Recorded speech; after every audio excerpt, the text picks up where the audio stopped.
esse texto, ele fala sobretudo para nós da nossa fé, da nossa confiança no nosso Pai Celestial. Ele apresenta para nós o Cristo recomendando aos seus apóstolos que sigam para a viagem no momento que eles vão começar a fazer, né, as pregações, no momento que eles vão começar a falar para as pessoas, né, sobre o Cristo, sobre o Evangelho. E ele fala assim: olha, quando vocês chegarem em determinado lugar, procure alguém que seja bom o suficiente para te receber. Não porque os apóstolos fossem melhores, não porque os apóstolos fossem superiores, mas alguém que tenha bondade no coração, alguém que gostaria de ouvi-los, né? Alguém que já tinha uma predisposição para aceitar aquelas recomendações, e não para uma afronta. Porque nos tempos antigos, né, no princípio do cristianismo, foi tudo muito difícil. Hoje nós estamos aqui reunidos, né, em assembleia, conversando e falando do Cristo, como se fosse muito natural. Aliás, é muito natural. Mas lá no princípio era muito difícil, né? Era extremamente arriscado você se reunir para falar do Cristo. Sobretudo porque se vivia sobre os cuidados ou sobre a gestão de um império, que era o Império Romano, que não acreditava nisso, que não era monoteísta, que acreditava em vários deuses, que acreditava em coisas completamente diferentes, que valorizava muito a questão da posse material. Então você tinha um oposto muito absurdo em relação a tudo aquilo que eles acreditavam. E esse oposto oferecia risco. Esse oposto oferecia risco para eles. Então, quando Jesus fala assim: olha, não se preocupem, procurem pessoas que tenham bondade no seu coração, e vai lá e se hospeda. E era muito comum, né? Uma das passagens mais conhecidas, talvez, da Bíblia, é a passagem de Zaqueu, que Jesus está passando, está entrando em Jericó, está caminhando, daí ele vê Zaqueu e fala para Zaqueu: olha, hoje eu vou me hospedar na tua casa. Como assim, né? Você chega aqui e fala que vai me hospedar na minha casa? Mas era assim que funcionava, né? Os viajantes, eles passavam e ficavam na casa das pessoas. O contraditório aí é que as pessoas não queriam que Jesus ficasse na casa de Zaqueu, nesse caso específico, porque ele era um cobrador de impostos. Mas isso é um outro caso, né? Porque ele era tido como um homem mau, era um homem que arrancava dinheiro das pessoas. Mas esse não é o ponto da nossa conversa. E sim que ele iria se hospedar na casa de Zaqueu, assim como sempre o faziam. Sempre estavam na casa de Zebedeu, sempre estavam na casa de Simão Pedro, sempre estavam na casa de alguém. Eles sempre se hospedavam na casa de alguém. Ok. Então, nesse processo que ele fala: olha, vai e procura pessoas que sejam do bem e se hospede na casa dessa pessoa. E quando você entrar na casa dessa pessoa, você diga que essa casa seja abençoada. Mas veja que ele diz assim: e quando você sair, se a casa realmente era boa, ela será abençoada assim como você falou, e você também sairá de lá abençoado. Mas se ela não for, deixa ela e segue o seu caminho. Não tente converter as pessoas. Então, tem duas lições muito importantes no texto de hoje. Nós vamos separar elas para tratar primeiro da questão da conversão. Vocês que estão frequentando a casa, não sei se já são espíritas há mais tempo, se já frequentam outras casas espíritas, mas é muito comum dentro da doutrina espírita que as pessoas não tenham um empenho em conversão. O espírita, naturalmente, ele não converte as pessoas, ele não está preocupado em converter pessoas para o espiritismo. A gente não quer que o mundo se transforme num mundo espírita. A doutrina espírita, ela tem uma consequência religiosa. Ela é uma filosofia de vida, que tem uma consequência religiosa. Antes de tudo, uma ciência do espírito, que foi assim que ela surgiu, tratada como uma ciência por um cientista que criou uma metodologia científica para poder fazer a pesquisa, para poder escrever tudo que ele escreveu e trazer as obras básicas. Então, primeiro de tudo, era uma ciência. Com a filosofia, porque é uma ciência que, a partir do momento que você tem um contato com o espiritual e que você entende que a vida não termina com a morte, que você entende que tudo que você faz nessa vida tem consequências na continuação dessa vida, que você entende que tudo que está acontecendo no hoje pode ter fruto e origem, pode ser fruto e ter origem no nosso passado, você começa a entender efetivamente de onde que a gente veio, o que a gente está fazendo aqui e para onde é que a gente vai. E isso tem um impacto filosófico no sentido de moralização. Porque eu já não tenho mais dentro da doutrina uma questão de me livrar dos meus pecados. Eu não tenho ninguém que vá olhar para mim e dizer assim, olha, eu te abençoo e você está livre. E nada contra quem faz. Mas o fato é que nós aqui na doutrina espírita aprendemos através da espiritualidade que, olha, aquilo que a gente faz tem consequências. Todas as nossas escolhas têm consequências. E essas consequências virão. O nosso passado vai nos alcançar no presente. E o nosso presente vai nos alcançar no futuro. E isso é inegociável. Então, filosoficamente, isso impacta a minha maneira de ser, a minha maneira de existir, as escolhas que eu vou fazer daqui para frente. Porque antes eu podia crer e ao mesmo tempo, nesse meu crer, eu tinha uma relação com Deus, que esse Deus era um Deus que estava lá para satisfazer os meus caprichos, porque eu pedia as coisas que eu queria e ele tinha que me dar, e para perdoar as minhas bobagens que eu fazia. Porque toda vez que eu pedia perdão, eu partia do princípio que ele me perdoava, porque ele é meu pai, porque ele me ama e porque está tudo certo. E o Espiritismo vem dizer para nós que não funciona assim. Então isso tem um impacto de transformação moral muito grande. Porque eu já não posso mais fazer o que eu quiser. Aliás, eu até posso, mas não devo. Porque tudo terá impacto na minha vida. Tudo terá impacto na continuação dessa vida. E nas outras vidas. Não apenas numa próxima vida. Então, isso tem um efeito de moralização. Ok. A gente não pensa, nesse sentido, em converter as pessoas. A gente não quer que as pessoas se transformem em espírita. A gente quer converter pessoas em pessoas do bem. E elas podem continuar seguindo as suas religiões. É muito comum aqui dentro da casa, a gente atende muita gente. Normalmente, as pessoas vivem experiências e quando acontece algo inexplicável, do ponto de vista da fé, de uma fé que ela não é uma fé racional, que ela é uma fé mais espiritual, uma fé um pouquinho cega, né? Uma fé que você acredita porque você acredita. E pronto. E tá errado ter fé assim? Não, tá? O que eu mais queria era ter essa fé. De não ter que ter tudo explicadinho, bonitinho, para eu poder acreditar, para eu poder seguir.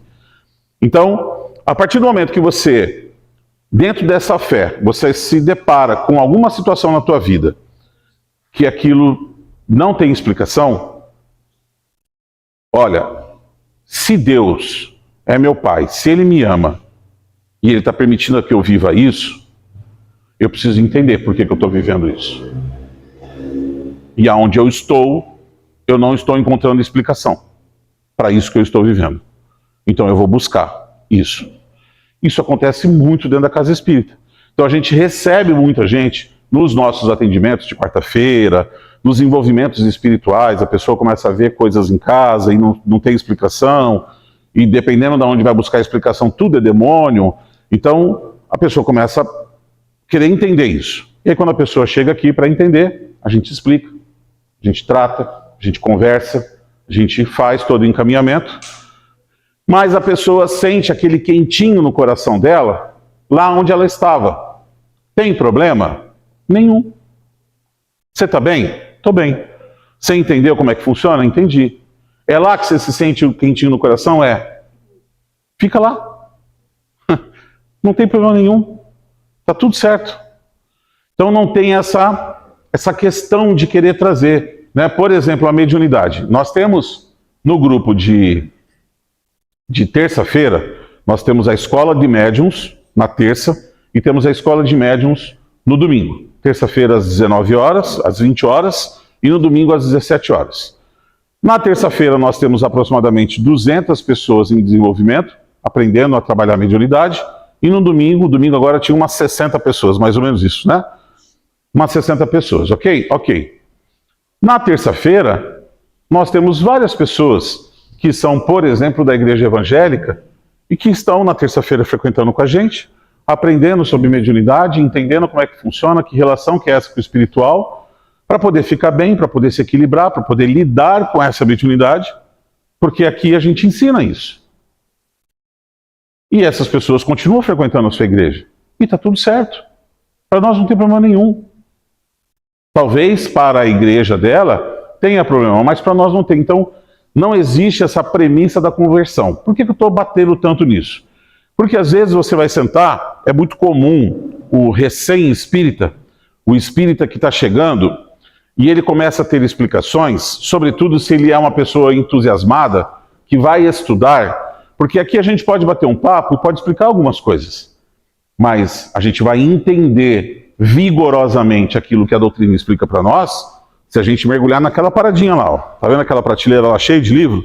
Então, se a gente mergulhar naquele mundo lá e começar a estudar, começar a entender por que a espiritualidade manda tanta coisa para nós, porque a partir do momento que a gente interage com o mundo espiritual, que a gente fica sabendo das histórias, as histórias de outras pessoas que passaram, que vivenciam as suas realidades no mundo espiritual, que são contadas em romances, livros de estudo, livros como os livros de André Luiz, que são as 13 obras de André Luiz, que ele faz uma espécie de excursão, né? Ele desencarnou, ele foi lá para o mundo espiritual, chegou lá, ele era médico, e ele quis entender um pouco mais sobre o que acontece no mundo espiritual. Era uma novidade, era uma coisa que ele não conhecia. E aí ele pegou um mentor, um tutor, que ia acompanhar ele, e começou a fazer umas viagens para cá. Né? Desencarnado, ele vinha para cá e começou a acompanhar. Olha, explicava para nós o que acontecia na rua. O que está acontecendo na rua? Todo mundo, você não tem curiosidade de saber como é que é?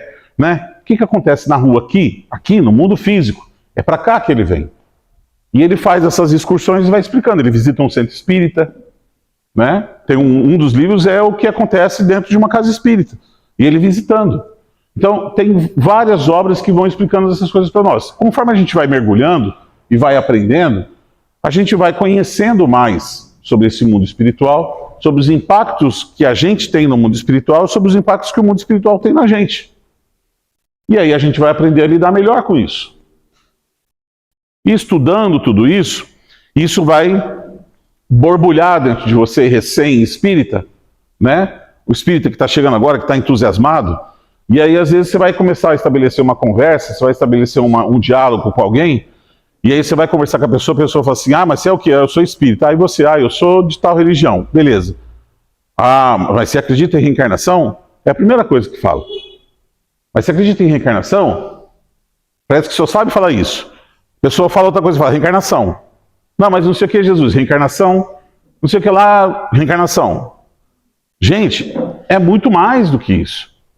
Tem muito mais coisas. Tem uma série de ensinamentos do Cristo.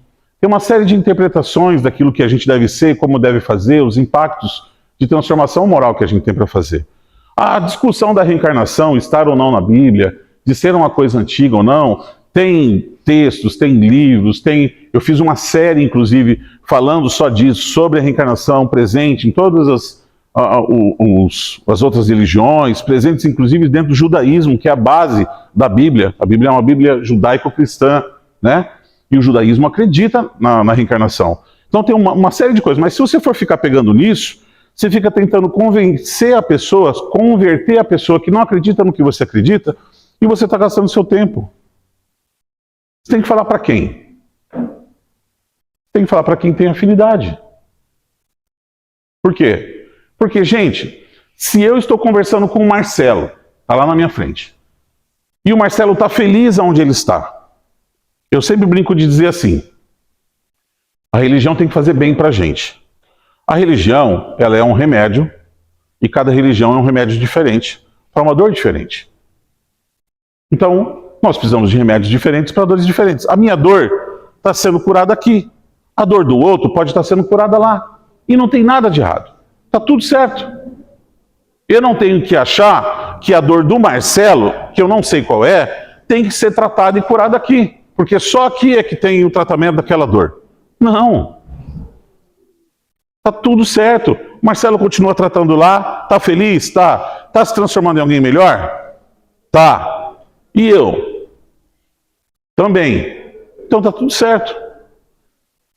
O que não pode é a religião ser algo que é uma muleta na vida da gente. A religião está para nós no sentido de religar cada um de nós com Deus. Religare. Religião vem de religare. Ela está presente para causar transformação, para abrir espaço na sua vida, que está demais ocupada com uma série de outras coisas, abrir uma frestinha lá e inserir Deus, inserir Jesus na sua vida. Esse é o propósito. E a partir do momento que isso acontece, absolutamente não será confortável.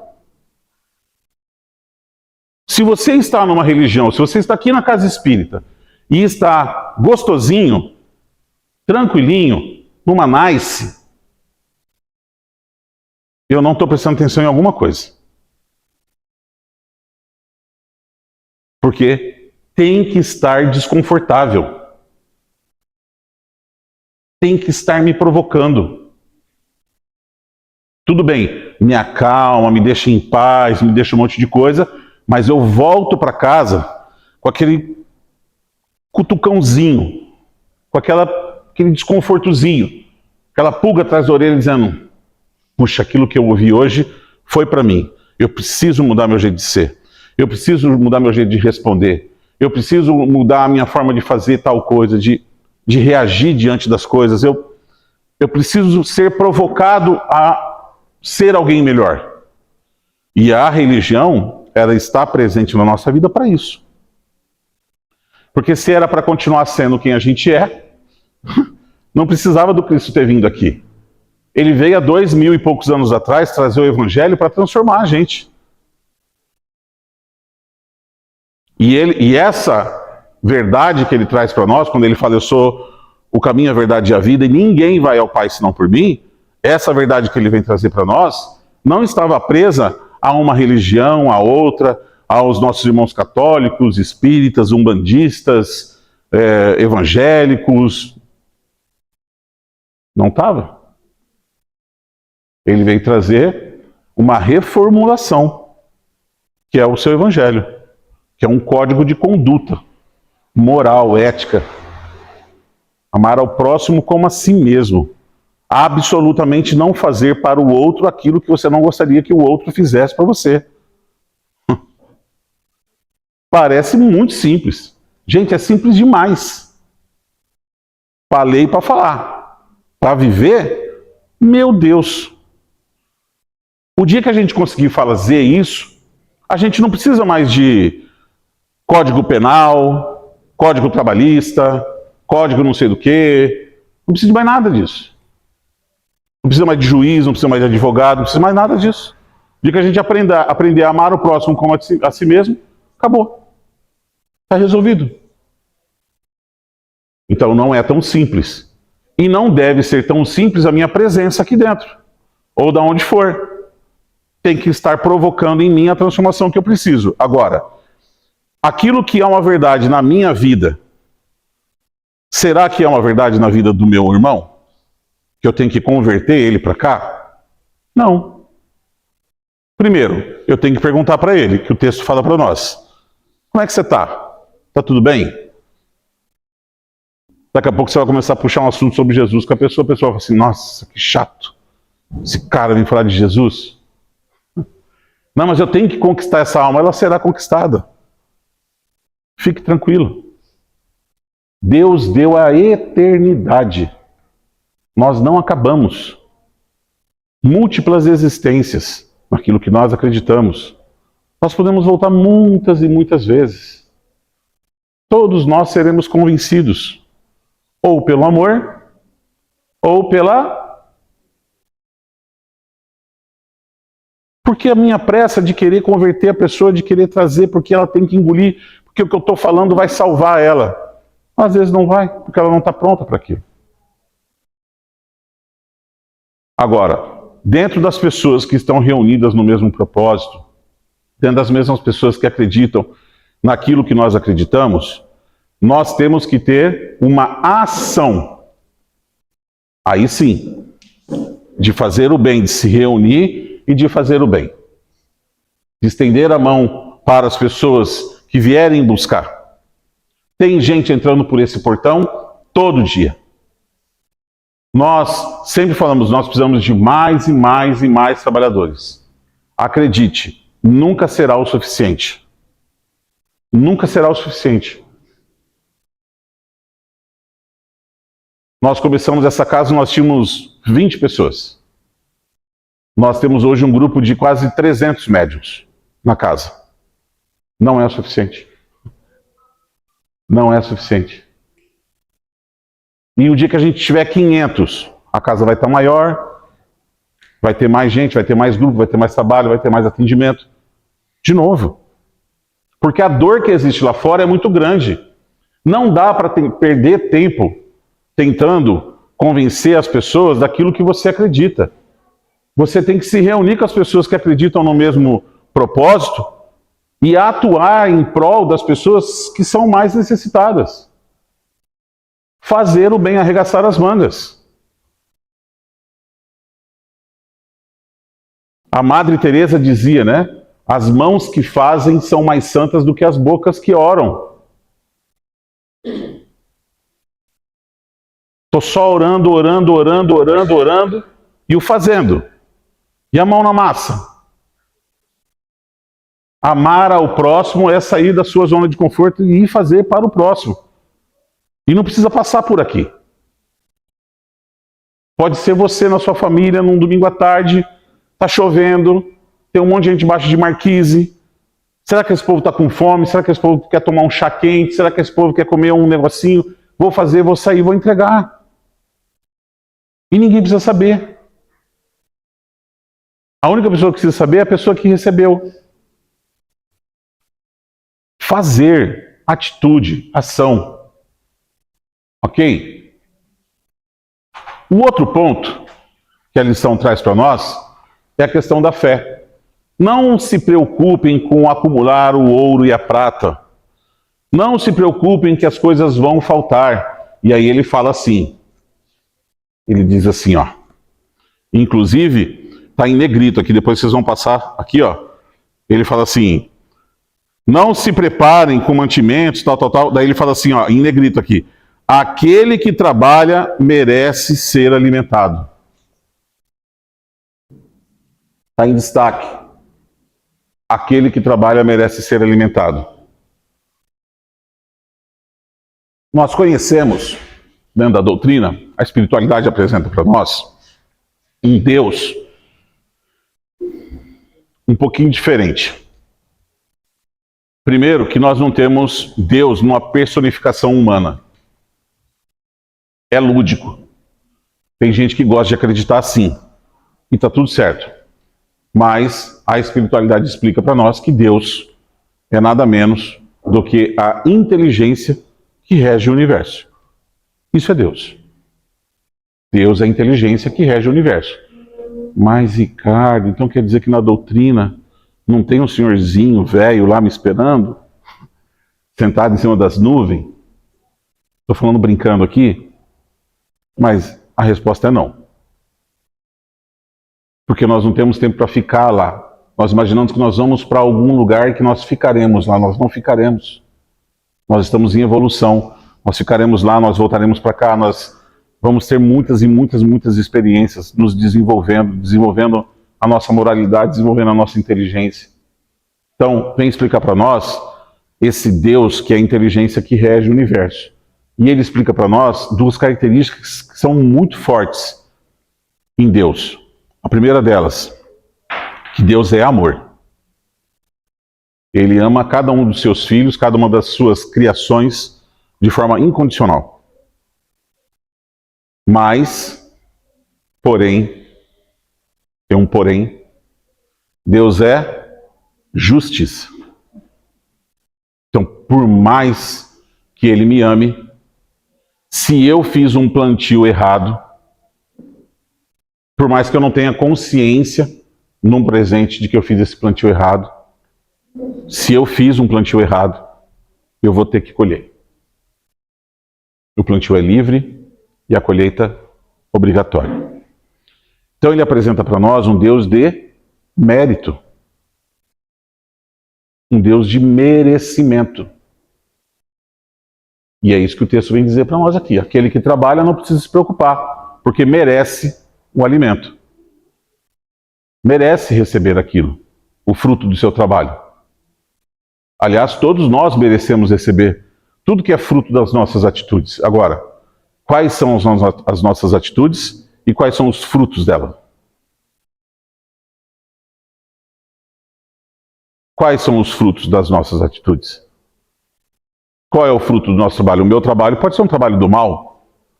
E o fruto que vai vir desse trabalho do mal pode ser um fruto extremamente amargo, azedo, ruim, que ninguém quer comer.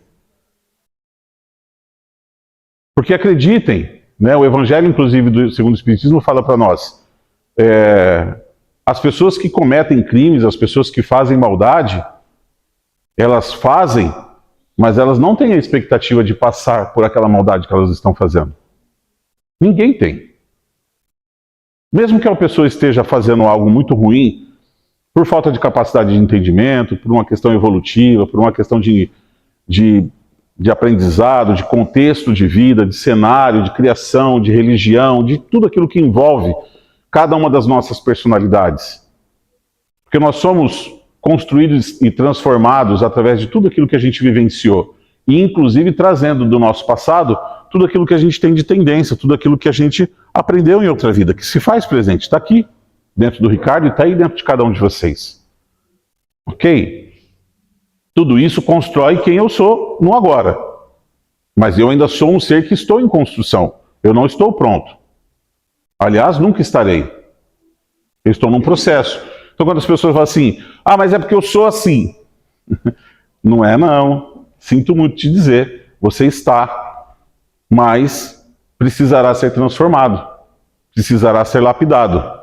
E se você for muito duro, sabe como é que a gente faz para esculpir uma rocha de pedra? Não é com uma pena, não é com carinhos, né? Não é passando paninho. Você faz o quê? Você pega o formão e bate, porque é duro. Então, nesse processo de transformação, a gente precisa entender que a gente tem que ser flexível, a gente tem que aprender, a gente tem que olhar para as coisas que a gente está vivendo, para que essa transformação possa acontecer em cada um de nós. Ok? Então, dentro desse processo de transformação que a gente está passando, que todo mundo, cada um de nós vive a sua realidade, cada um de nós tem a sua experiência, traz as suas coisas do passado, traz a sua criação de pai e de mãe, traz um monte de coisa dentro de você. Por isso que quando a outra pessoa erra com você e chega para você e faz um monte de coisa errada, a gente não tem o direito de julgar. Por quê? Porque você tem um outro contexto de vida.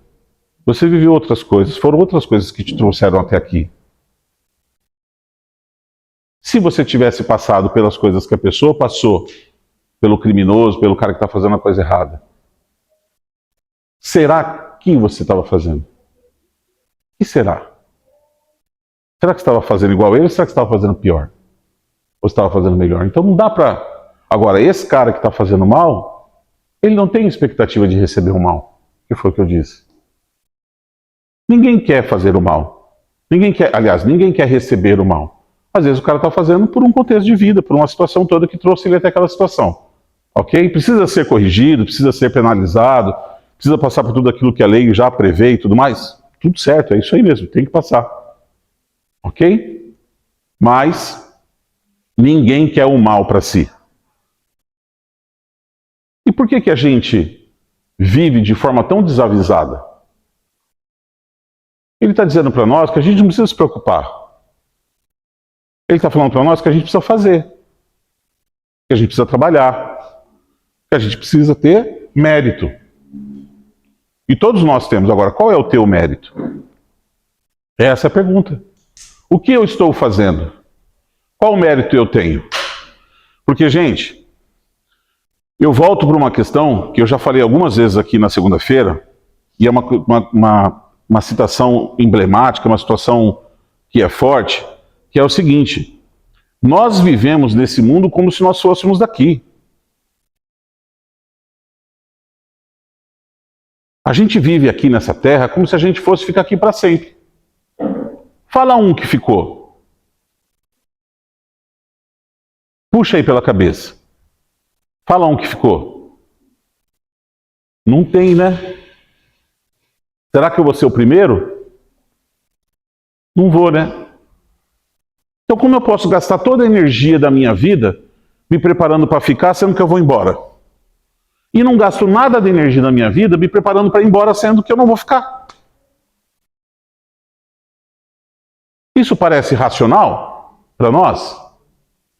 Olha só, você não vai ficar aqui. Você vai embora, cara. Não é uma praga que eu estou jogando em você, não, mas você vai. Um dia você vai, ok? Você vai embora. E aí? E aí você está preparando a vida inteira só para ficar. E para o lugar que você vai, você não vai levar nada que você tem aqui. Nada. Eu sempre digo, nós chegamos nesse mundo, nós tínhamos apenas um corpo pelado. E nós vamos embora desse mundo, nem um corpo pelado nós vamos levar. E o corpo vai ficar. E a gente vive aqui como se fosse aqui, como se aqui fosse ficar para sempre. Isso não quer dizer que a gente não deva ter as coisas aqui. Dentro da doutrina espírita, você não vai encontrar nenhum discurso falando que o dinheiro é maldito e... Não, não. A prosperidade do mundo depende disso. Faz parte da lei do trabalho, faz parte de uma lei divina, que a gente um dia saiu das cavernas porque a gente precisava evoluir, porque a gente precisava crescer, porque a gente precisava conquistar, e isso está tudo certo. Está tudo certo. É através do capital, é através do dinheiro, do emprego, é através dessas coisas que a gente vai gerar riquezas para que as pessoas possam desfrutar dessas riquezas, para que as pessoas possam ter trabalho, para que tudo aconteça, está tudo certo. Agora, eu não posso ser escravo disso. O que eu estou gastando, o que eu estou investindo na continuação dessa minha vida? E eu não estou falando aqui de comprar um terreninho no céu. Ok? Eu não estou falando aqui de você fazer coisas com o interesse de ser beneficiado. Não é disso que eu estou falando. Porque o próprio Evangelho diz para nós o seguinte: se você fizer com a intenção de receber, o mérito é zero. O mérito é zero. Se você faz para que as pessoas vejam o que você está fazendo, o mérito é zero. Essa caridade ela só tem validade quando ela é feita de forma despretensiosa, sem interesse.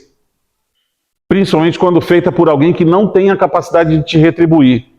E o Evangelho ainda diz assim: e ainda nós vamos fazer essa caridade de um jeito que a pessoa que está recebendo não se sinta mal e não perceba que está sendo ajudada. Porque essa é a verdadeira caridade. Nós vamos ajudar os outros sem que os outros percebam que nós estamos ajudando. E alguém que não tem condições de me devolver aquilo que eu estou fazendo por ele.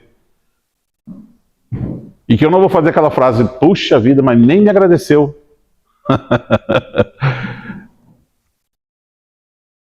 Ok?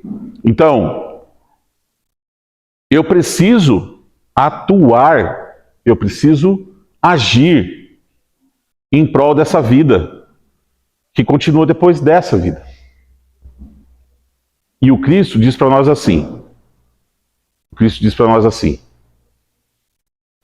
toda árvore será reconhecida pelos seus frutos. Uma árvore boa não pode dar mau fruto. E uma árvore ruim não pode dar bom fruto. Toda árvore será reconhecida pelos seus frutos. Aí Kardec pergunta para a espiritualidade. Espiritualidade, diz uma coisa para mim. Para que eu entre lá no paraíso, para que eu chegue lá no paraíso e seja bem recebido, basta que eu não faça o mal? Porque às vezes a gente está vivendo uma vida, nessa aqui na nossa vida, e a gente fala assim,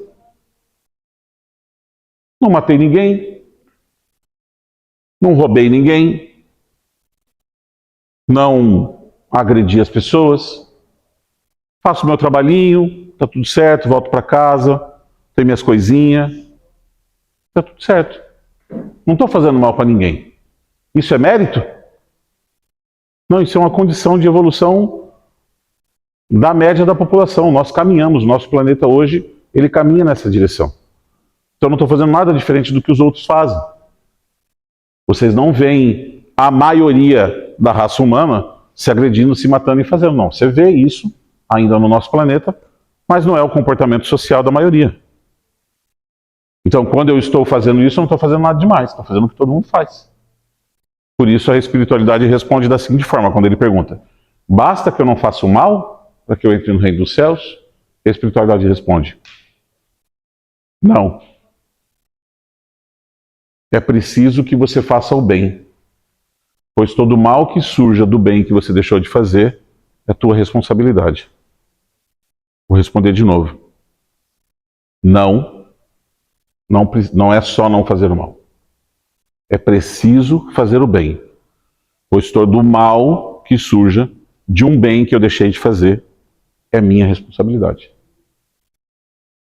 Se eu quero ser uma árvore do bem, eu serei reconhecido pelos meus frutos. Quais são os meus frutos? Eu faço o bem?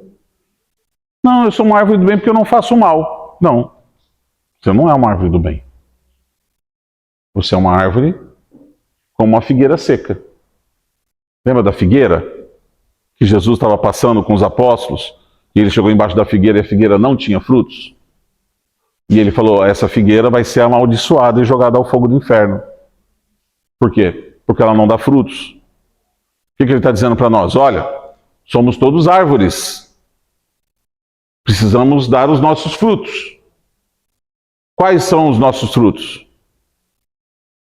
Se eu levantar a mãozinha e falar assim, então, senhor, eu sou uma figueira, mas eu não dei figo. Eu sou uma árvore do bem. Eu sou uma árvore do bem, mas eu só não fiz o bem. Que bem que você fez, então, a árvore do bem? Que bem que você fez?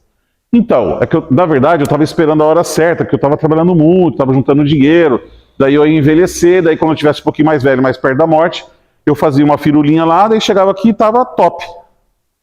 Certo? Mas eu sofri um acidente no meio do caminho e morri jovem.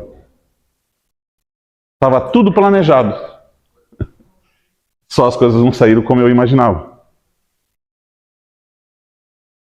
A figueira dá figo o tempo todo. A árvore do bem faz o bem o tempo todo. Se eu quero ser alguém do bem, não basta eu achar que eu sou do bem. Eu tenho que fazer o bem.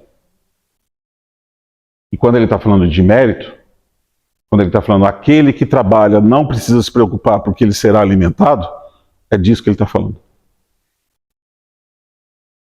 Aquele que trabalha não precisa se preocupar. Se você está fazendo a sua parte, confie em Deus. Dê o passo acreditando que Ele vai pôr o chão na frente. E Ele vai pôr.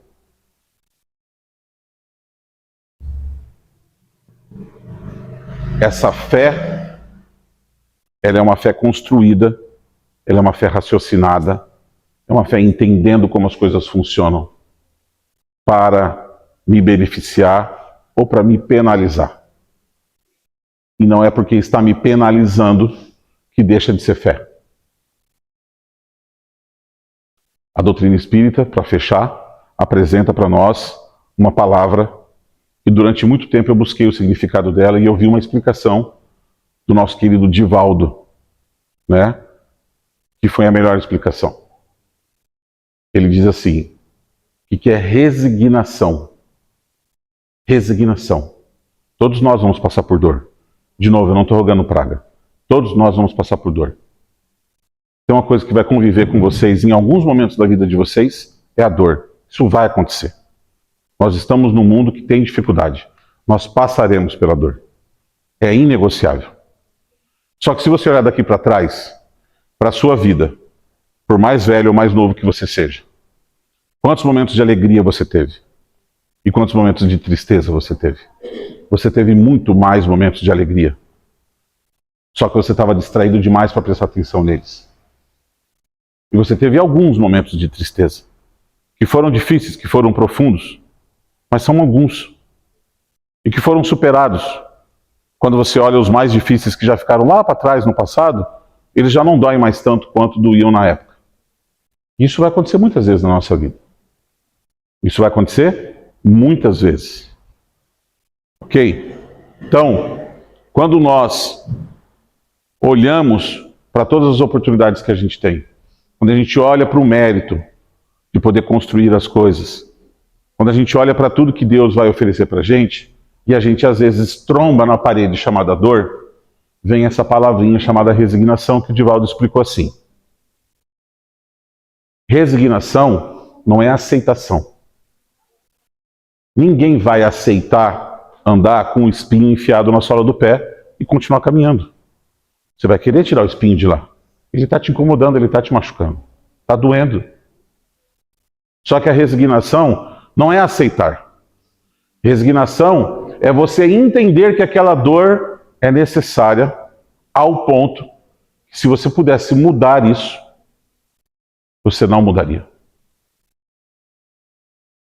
Está doendo, está machucando, eu estou sofrendo, mas isso é tão necessário para mim, porque isso vai me transformar, isso vai me lapidar, isso vai fazer com que eu chegue numa outra situação que eu ainda não sei qual é, mas essa dor vai me levar até esse ponto. E essa dor é tão necessária que, se eu pudesse mudar o que eu estou vivendo agora, nesse momento de dor, eu não mudaria. Isso não é aceitar. Isso é entender que tem um propósito.